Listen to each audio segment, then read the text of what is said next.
Loop या iteration statement हम कैसे एग्जीक्यूट करते हैं पाइथन में। सो हम आज की वीडियो स्टार्ट करते हैं। मैं एक बना लेता हूँ, एक फाइल क्रिएट कर लेता हूँ मैं पाइथन की लूप नाम से।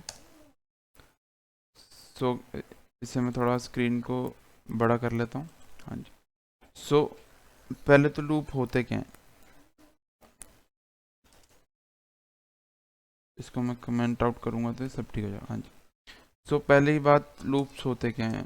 लूप्स होते हैं जैसे कि एक पर्टिकुलर टास्क को हमें बहुत ही प्लेंटी ऑफ टाइम या एन नंबर ऑफ टाइम हमें एग्जीक्यूट कराना हो, उसे हम लूप कहते हैं। सो लूप्स हमारे दो तरीके के होते हैं, एक होता है फॉर लूप, एक होता है वाइल लूप। सो पहले हम देखते हैं फॉर लूप। सो गाइस, इसका पहले तो सिंटेक्स हम देख लेते हैं। सिंटेक्स क्या होता है, इसका सिंटेक्स होता है फॉर आइटम, या हम वेरिएबल नेम कर सकते हैं। फिर इसके बाद हम इन ऑपरेटर का यूज़ करते हैं जो हमें रेंज डिफाइन करने में हेल्प करती है। सो इस ब्रैकेट में हम रेंज लिखते हैं, साथ में हम यहाँ पे प्रिंट स्टेटमेंट एग्जीक्यूट करवाते हैं। सो ये हमारा बेसिक सिंटेक्स होता है फॉर लूप का। ये यहाँ पे हम इसको क्लोज भी करते हैं, ये हमारा बेसिक सिंटेक्स है। सो इसका हम एग्जांपल भी एक देखते हैं कैसे होता है। Hashtag example. सो इसका एग्जाम्पल है फॉर का जो कीवर्ड हम यूज़ करेंगे। उसके बाद जैसे कि मैं एक वेरिएबल आई ले लेता हूँ, मैं बोलता हूँ इन रेंज 1 से लेके 100 नंबर तक चेक होगी कंडीशन आई की। ठीक है, अब इसको एक बार क्लोज करते हैं पहले हम। ठीक है, फिर हम इसे करते हैं प्रिंट, और प्रिंट हम क्या कर देते हैं, आई को प्रिंट कर देते हैं क्योंकि हम उसकी ही रेंज चेक करवा रहे हैं। यहाँ पे एरर आ रहा है, ये हट गया एरर। तो ये हमने जो आई लिखा है, ये यहाँ पे हमने जो डिक्लेयर किया, ये इन ऑपरेटर की मदद से इस रेंज में चेक होता रहेगा बार बार, 1 से लेके 100 तक चेक होता रहेगा बार बार। इसकी आई की वैल्यू इंक्रीज ऑटोमेटिक होती रहेगी, हमें कोई स्पेशल कोई ऑपरेटर नहीं यूज़ करना है इसकी वैल्यू इंक्रीज करने के लिए, या कोई स्पेशल स्टेटमेंट नहीं लिखनी पड़ेगी हमें आई की वैल्यू को इंक्रीमेंट करने के लिए। क्यों? क्योंकि हमने उससे पहले ही रेंज दे रखी है 1 से लेके 100 तक। सो इसमें तो पहली बात क्या होता है कि ये हमारी स्टार्टिंग रेंज होती है, ये हमारी एंडिंग रेंज होती है। एक मिनट, ये गलत हो गया, जस्ट अ सेकंड गाइस। हाँ जी, तो ये हमारी एंडिंग रेंज होती है। सो गाइस, इसमें क्या होता है कि स्टार्टिंग रेंज की वैल्यू, स्टार्टिंग जहाँ से हमें बोला है स्टार्ट होने को, वहाँ से तो स्टार्ट होगी। ठीक है, मगर जो एंडिंग रेंज होती है वो कभी भी इंक्लूड नहीं की जाती, ये हमेशा एक्सक्लूड करते हैं। इससे मतलब जैसे कि एक्सक्लूड इन द सेंस कि इससे एक वैल्यू पहले ही लूप की वैल्यू प्रिंट होके जो कंडीशन होगी वो टर्मिनेट कर जाएगी। तो मैं आपको एक बार रन करके दिखाता हूँ मैं क्या बोलना क्या चाह रहा हूँ।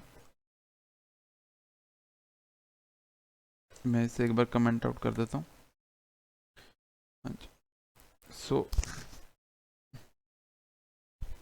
इधर एक एरर आ रहा है, क्या बोल रहा है ये, वो तो मैंने ठीक कर दिया था। एक मिनट गाइस, मैं दोबारा सेव करके रन करता हूँ इसे। ये देखिए, ये जो हमारी आउटपुट आई है, ये हमारी 1 से लेके, क्योंकि हमने स्टार्टिंग रेंज क्या दी थी, ये हमने स्टार्टिंग रेंज क्या दी थी, 1 से स्टार्ट हुई है, मगर हमने एंडिंग रेंज क्या दी थी, 100। मगर जब यहाँ पे प्रिंट हुआ तो यहाँ पे एंडिंग रेंज क्या आई है हमारी, 99। क्यों? क्योंकि मैंने आपको बताया था कि जो हमारी एंडिंग रेंज जो हम देते हैं वो हमेशा एक्सक्लूड होती है फॉर लूप में, कभी भी इंक्लूड नहीं की जाती। सो इस तरीके से ये फॉर लूप रन होता है। इसके हम और भी एग्जांपल देख सकते हैं, जैसे कि example 2। Example two in the sense कि किस हिसाब से, हाँ, फॉर लूप मैं आई करता हूँ इन, यहाँ पे मैं कंट्री करके एक वेरिएबल बनाता हूँ, इसमें मैं वैल्यू इंसर्ट करा देता हूँ India, India comma UK, UK, उसके बाद मैं वैल्यू इंसर्ट करा देता हूँ इंडिया, यूके, चाइना। सो इसमें क्या होगा, ये मैंने एक वेरिएबल डिफाइन करके इसमें मैंने इसकी वैल्यू इंसर्ट करा दी, ठीक है। सो अब इसमें मैं क्या करूँगा, इन ऑपरेटर यूज़ करके आई को मैं कंट्री की वैल्यू आई को देते रहूँगा। सो इसके बाद मैं प्रिंट कर दूंगा आई को। सो इससे क्या हो रहा है मैं आपको दिखाता हूँ। हाँ जी, तो इसमें क्या हो रहा है, आज जो देखते हैं, एग्जीक्यूट नहीं हुआ, जस्ट सेकेंड। देखो ये लूप जो चला 3 बार ही चला, क्यों, क्योंकि मैंने यहाँ पे 3 वैल्यू डाली थी।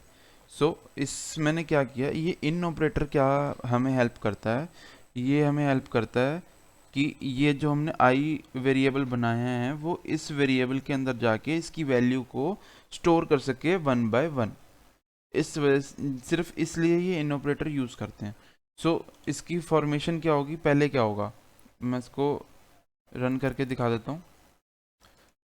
पहली बार जब आई जाएगा,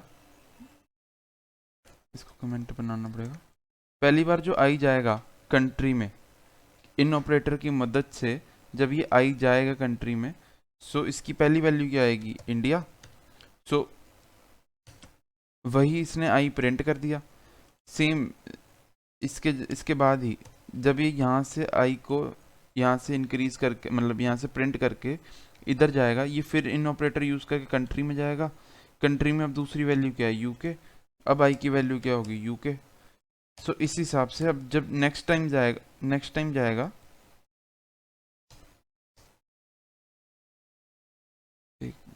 हाँ जी, सो इसके बाद अब जब नेक्स्ट टाइम जाएगा ये ऊपर, यहाँ पे ऊपर इन ऑपरेटर की मदद से कंट्री में जाएगा, अब उसकी लास्ट वैल्यू क्या रहेगी, चाइना।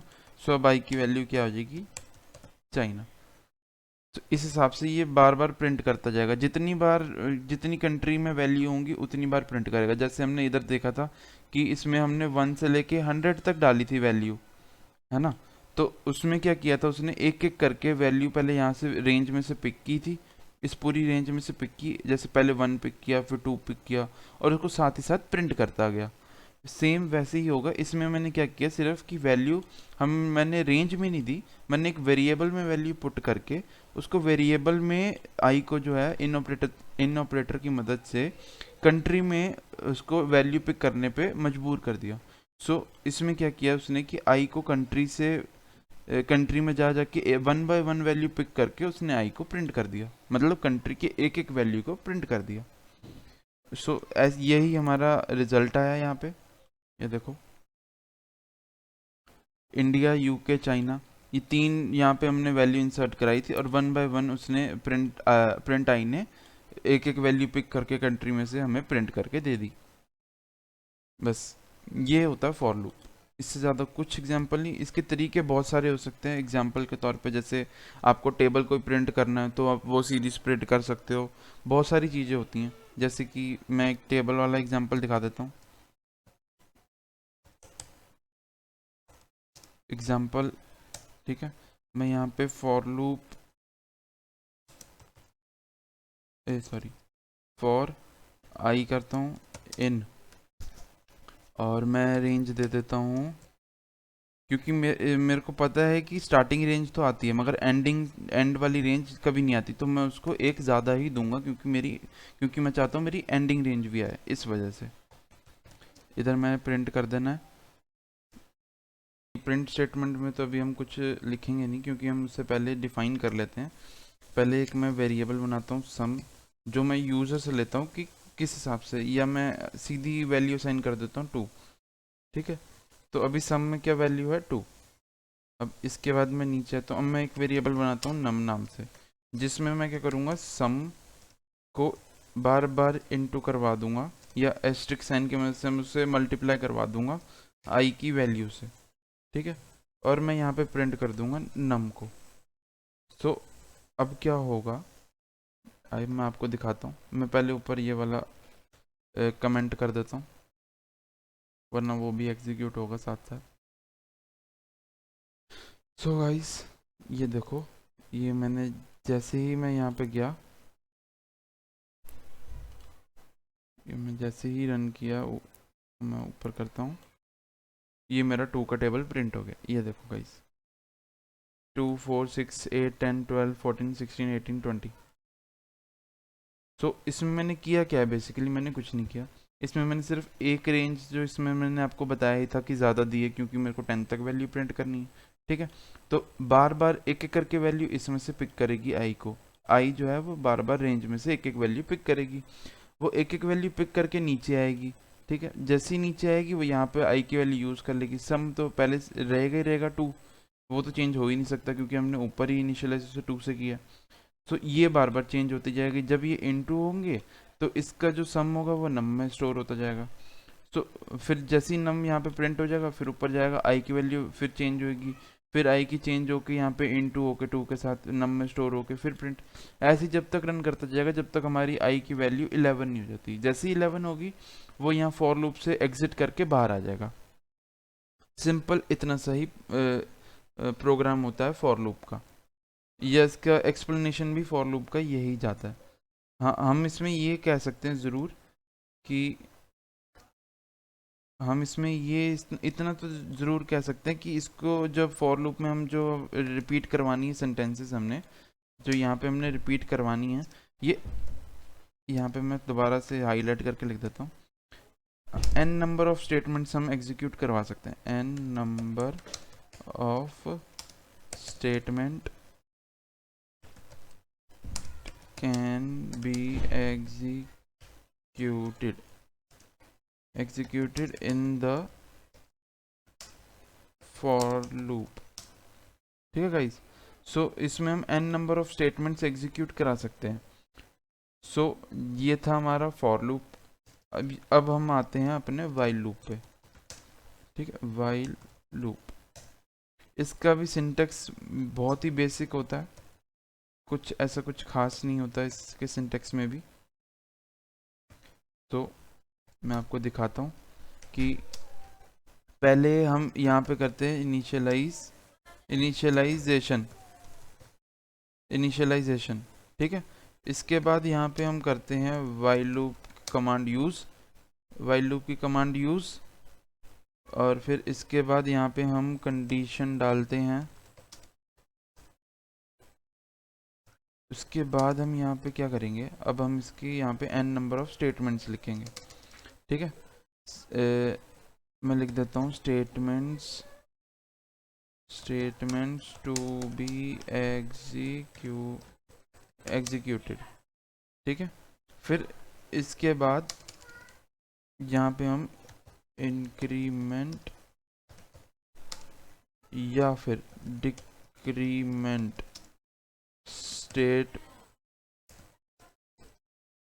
स्टेटमेंट लिखनी है, ठीक है। बस इतना सही इसका सिंटेक्स होता है और कुछ खास नहीं होता इसमें। और अब इसका मैं एक एग्जांपल आपको दिखाता हूँ करके, ठीक है। एग्जांपल 1। सो इसमें सिंपल ही हम नंबर प्रिंट करते हैं इसमें 1 से लेके 10 तक के। सो इसमें मैं नंबर प्रिंट करता हूँ। पहले मैं इनिशियलाइज कर देता हूँ आई को 1 से, क्योंकि 1 से प्रिंट कराना है, या आप 2 से 3 से जहाँ मर्जी से स्टार्ट कर सकते हो, ठीक है। ये आपकी विश है। वाइल फिर इसकी कंडीशन आएगी I is less than equals to 10, ठीक है।